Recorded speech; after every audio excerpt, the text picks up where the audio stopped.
اعوذ باللہ من الشیطان الرجیم بسم اللہ الرحمن الرحیم الحمدللہ رب العالمین والصلاة والسلام علی اشرف الانبیاء والمرسلین وخاتم النبیین مولانا و مولا الثقلین جد الحسن والحسین بالقاسم مصطفیٰ محمد وعلى آلہ الطیبین الطاہرین المعصومین المنتخبین المنتجبین ولعنۃ الدائمۃ علی اعدائہم اجمعین اما بعد فقد قال اللہ تبارک و تعالی فی کتابہ المجید والفرقان الحمید وقولہ الحق بسم اللہ الرحمن الرحیم ان ناشئۃ اللیل ہی اشد وطئا واقوم قیلا۔ ناظرین کرام اینڈ مائی ویورز، آپ سب کی خدمت میں سلام عرض کرتا ہوں اور دعا کرتا ہوں کہ ماہ مبارک رمضان میں اللہ ہماری عبادتوں کو قبول فرمائے اور بہترین عبادت کی توفیق عطا فرمائے۔ عزیزو دوستو، ابھی تک میں نے آپ کی خدمت میں عرض کیا کہ مستحبات کی کیا ویلیوز ہیں، خاص طور سے نماز شب کی، اور نماز شب کا تذکرہ قرآن میں کیا ہے، رات میں عبادت کرنے کا قرآن میں ذکر کس طرح سے آیا ہے، یہ ساری باتیں آپ کی خدمت میں گزشتہ جو 2 کلپس آئی ہیں اس میں نے عرض کیا ہے۔ آئیے آج میں آپ کی خدمت میں عرض کرتا ہوں کہ خود نماز شب کی کیا اہمیت ہے، جو رات میں پڑھی جاتی ہے، اس موقع پہ پڑھی جاتی ہے کہ اسے پڑھتے ہوئے نماز صبح تک لے جا کر اسے ملا دیا جائے۔ سورہ اسراء آیت نمبر 79 میں اللہ فرما رہا ہے وَمِنَ اللَّيْلِ فَتَہَجَّدْ بِهِ نَافِلَةً، اور جب رات کا ایک حصہ گزر جائے تو تم اٹھو اور نافلہ ادا کرو۔ کیوں ادا کرو؟ فَتَہَجَّدْ بِهِ نَافِلَةً لَكَ، تم کو یہ تہجد ادا کرنا ہے، یہ نافلہ ادا کرنا ہے۔ کیوں؟ عَسَىٰ أَن يَبْعَثَكَ رَبُّكَ مَقَامًا مَحْمُودًا، اگر تم یہ کرو گے تو تمہارا رب تمہیں بہترین اور بلند ترین مقام عطا فرمائے گا، عظیم مقام عطا فرمائے گا۔ عزیز و دوستو، ہم نے بچپنے سے اپنے بزرگوں سے سنا کہ اگر بلندی چاہتے ہو تو صبح جلدی اٹھو، تو جو فرمایا آپ نے، اس بلندی کے چاہنے کا ایک معاملہ یہ بھی ہے، نماز شب جو ہمیں بلندی تک لے جاتی ہے، جیسا میں نے پچھلی کلپ میں عرض کیا کہ انسان اس سیر تکامل کو حاصل کرتا ہے اور پھر منزل کمال کو پہنچتا ہے نماز شب کے ذریعے سے، تو وہ منزل کمال پر کیوں پہنچے گا اس کی گارنٹی اللہ نے لی ہے۔ فَتَہَجَّدْ بِهِ نَافِلَةً لَكَ، تہجد ادا کرو، نماز شب ادا کرو۔ عَسَىٰ أَن يَبْعَثَكَ رَبُّكَ مَقَامًا مَحْمُودًا، اگر تم ایسا کرو گے تو تمہارا رب تمہیں مقام محمود عطا کرے گا۔ مقام محمود کون سا؟ عظیم مقام، بلند ترین مقام، بلند ترین درجہ، ہائی لیول، ہائی اسٹیٹس۔ کیوں؟ یہ اسٹیٹس دنیا والوں کے سامنے نہیں، بلکہ اللہ کی بارگاہ میں، پروردگار کی بارگاہ میں یہ ہائی اسٹیٹس حاصل ہوگی اور اللہ عطا کرے گا۔ مقام محمود، ایسا مقام جس کی تعریف خود اللہ کر رہا ہوگا۔ اب آپ اندازہ کریں، ہم اللہ کی تعریف کریں تو بات سمجھ میں آتی ہے، وہ ہمارا خالق ہے، ہمارا رازق ہے، ہم کو عطا کیا اس نے، لیکن اللہ ہماری تعریف کرے تو یہاں پر اہمیت بڑھ جاتی ہے۔ عزیزو دوستو، تو ہمیں اس نماز کا پابند بننا ہے تاکہ اللہ ہماری تعریف کرے اور وہ مقام عطا کرے جو تعریف والا مقام ہے۔ اس کے بعد اللہ نے فرمایا، یہ جو میں نے آیت پڑھی سورہ اسراء کی 79، اس کے بعد ایک آیت اور میں آپ کی خدمت میں عرض کر دوں۔ اللہ فرماتا ہے وَمِنَ اللَّيْلِ فَاسْجُدْ لَهُ وَسَبِّحْهُ لَيْلًا طَوِيلًا، اگر تم چاہتے ہو کہ اللہ سے قرب اختیار کرو تو اس کا اللہ نے طریقہ کیا بتایا؟ وَمِنَ اللَّيْلِ، رات گزرنے کے بعد، فَاسْجُدْ لَهُ، سجدہ کرو اس کے لیے، وَسَبِّحْهُ لَيْلًا طَوِيلًا، پوری رات اس کی تسبیح کرو۔ جو فرمایا آپ نے، یہ نماز شب کی طرف اشارہ ہے۔ انسان نماز شب اگر شروع کر دے، نماز شب پڑھتا رہے، تو اس کا مطلب یہ ہے کہ اللہ کے اس حکم کی بجاوری کر رہا ہے، حکم دے رہا ہے۔ فَاسْجُدْ لَهُ، امر کا صیغہ استعمال کیا ہے، اگرچہ یہ امر واجب پر دلالت نہیں کرتا مگر مستحب مؤکد ہے، واجب کی سرحدوں کو چھوتا ہوا یہ مستحب ہے۔ فَاسْجُدْ لَهُ، سجدہ کرو اس پروردگار۔ سمجھے آپ؟ رات کی تنہائی میں بندہ اٹھتا ہے اکیلے میں، پروردگار کی بارگاہ میں کھڑا ہوتا ہے، کھڑا ہونے کے بعد جب وہ سجدہ کرتا ہے، رکوع کرتا ہے، اور اس سجدے میں خلوص کے ساتھ وہ کہتا ہے سبحان ربی الاعلی و بحمدہ، تو اسے دل کی گہرائیوں سے محسوس ہوتا ہے کہ اس کا رب کتنا اعلیٰ ہے۔ جب وہ کہتا ہے سبحان ربی العظیم و بحمدہ، تو ان عظمتوں کو چھوتا ہے جو پروردگار کی عظمتیں ہیں۔ اس لیے اس عظمتوں کو پانے کے لیے، اس علویت کو پانے کے لیے، اس بلندی کو پانے کے لیے یہ رات کی نماز تہجد ہے، یہ رات کا نماز نافلہ ہے، یہ نماز شب ہے جو رات میں انسان کو حاصل ہوئی۔ آئیے آگے بڑھتے ہیں۔ بڑی خوبصورت آیت، یہ جو میں نے پہلے آیت پڑھی سورہ دہر کی 26 نمبر آیت، سورہ فرقان کی 63 اور 64 نمبر آیت میں ملاحظہ کیجئے کہ اللہ نے کتنی خوبصورتی سے اپنی طرف دعوت دی ہے، نماز شب کی طرف دعوت دی ہے، اہمیت بیان کی ہے نماز شب کی کیا ہے۔ اللہ فرماتا ہے وَعِبَادُ الرَّحْمَنِ الَّذِينَ يَمْشُونَ عَلَى الْأَرْضِ هَوْنًا، الرحمن کے بندے وہ ہیں، توجہ رہے، اللہ نے یہ نہیں کہا کہ وَعِبَادُ اللَّهِ وَعِبَادُ الرَّزَّاقِ، دوسرے بھی الفاظ استعمال کر سکتا تھا مگر نہیں، عباد الرحمن کا، رحمان کے بندے۔ رحمان اللہ کیا ہے؟ ہر ایک کے اوپر رحمان ہے اللہ، ہر ایک کے لیے نرم ہے پروردگار۔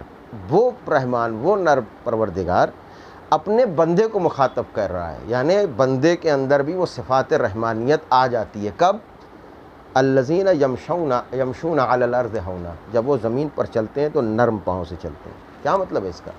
بڑا گہرا تعلق ہے۔ نرم پاؤں سے چلنے کا مطلب کیا ہے؟ کہ زمین کو رگڑتے ہوئے نہیں چلتے، زمین پر اکڑ کر نہیں چلتے۔ کیا مطلب ہے؟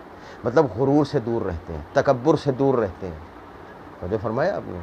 یعنی یہ نماز، انسان جب سجدے میں سر رکھتا ہے تو پیشانی سب سے اونچی چیز ہوتی ہے، لیکن جب سجدے میں جاتی ہے تو انسان کے دل سے غرور اور تکبر نکل کر باہر ہو جاتا ہے، اور وہاں پر انسان پھر بندہ رحمان بن جاتا ہے۔ وَإِذَا خَاطَبَهُمُ الْجَاهِلُونَ قَالُوا سَلَامًا، اگر جاہل اس سے مخاطب ہوتے ہیں، کوئی ضد بحث کرنے والا، اڑیل بحث کرنے والا کوئی ہوتا ہے تو اس سے بحث نہیں کرتے، کہتے اچھا بھائی تم ٹھیک ہو، وعلیکم السلام کہہ کر گزر جاتے ہیں۔ اب یہاں پر دیکھیے کہ یہ عباد الرحمن کی اور صفات کیا ہیں؟ رحمان کے بندے۔ اللہ کیا کرے؟ وَالَّذِينَ يَبِيتُونَ لِرَبِّهِمْ سُجَّدًا وَقِيَامًا، کہ یہ رحمان کے بندے وہ ہیں کہ جو رات گزارتے ہیں اپنے رب کے لیے، کیسے؟ سجدن وقیاما، ان کی رات سجدوں میں گزرتی ہے، قیام میں گزرتی ہے۔ تو جو فرمایا آپ نے، یعنی نماز شب پڑھنے والے وہ ہیں کہ جو رحمان کے بندے کہلانے کا حق رکھتے ہیں۔ عباد اللہ ہونا اور ہے، عبد الرزاق ہونا اور ہے، عبد الخالق ہونا اور ہے، لیکن عبد الرحمن ہونا اور ہے۔ توجہ فرمائے اس نقطے کے اوپر۔ اور پھر میں نے وہ جو حدیث پڑھی تھی چھٹے امام کی، امام فرماتے ہیں اعلم ان النافلۃ بمنزلۃ الہدیہ، یہ ہدیہ ہے پروردگار کی بارگاہ میں نے عرض کیا پچھلی کلپ میں کہ کس طرح سے ہدیہ ہم بارگاہ پروردگار میں پیش کریں۔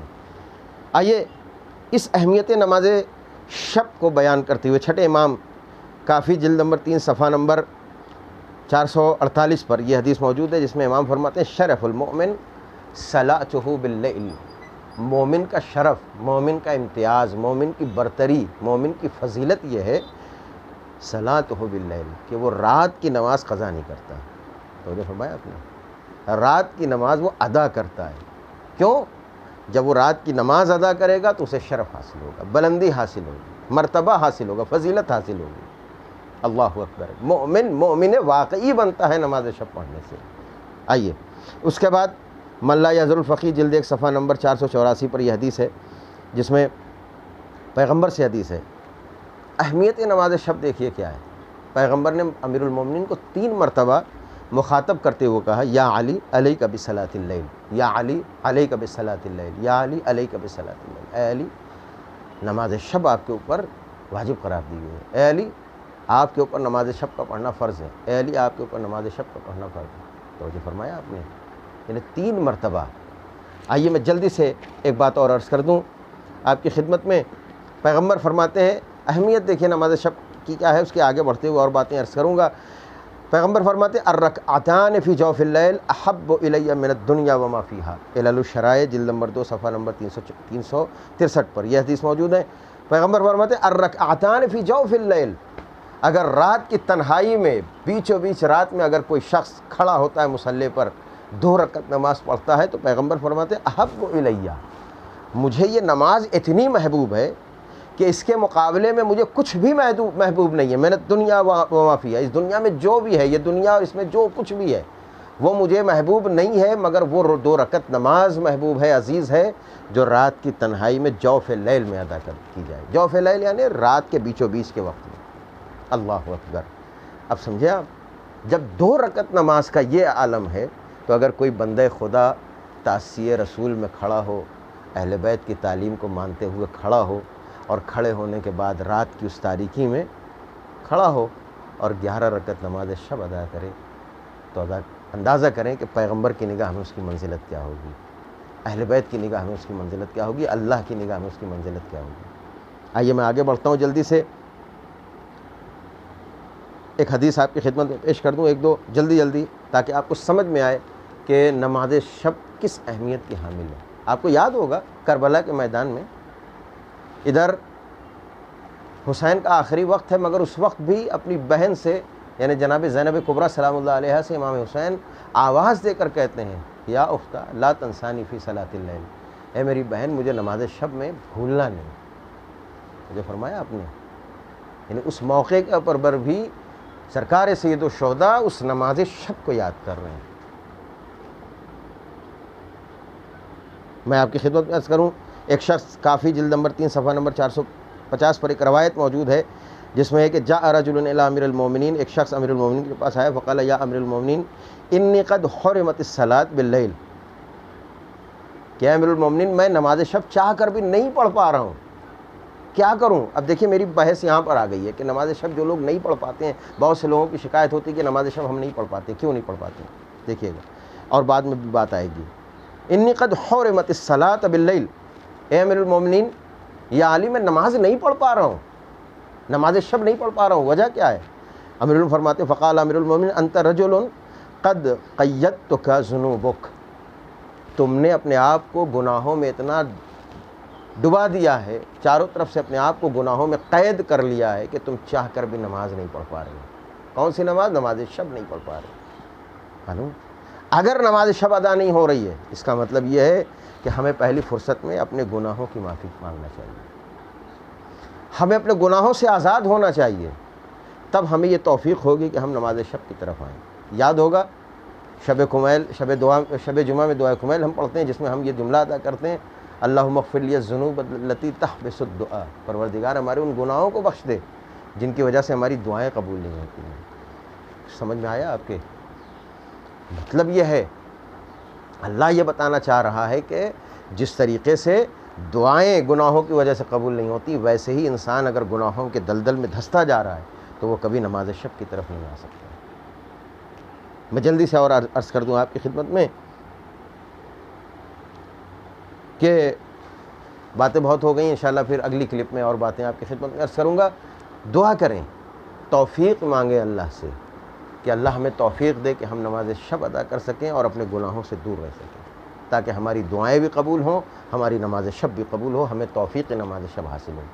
وآخر دعوانا الحمد للہ رب العالمین۔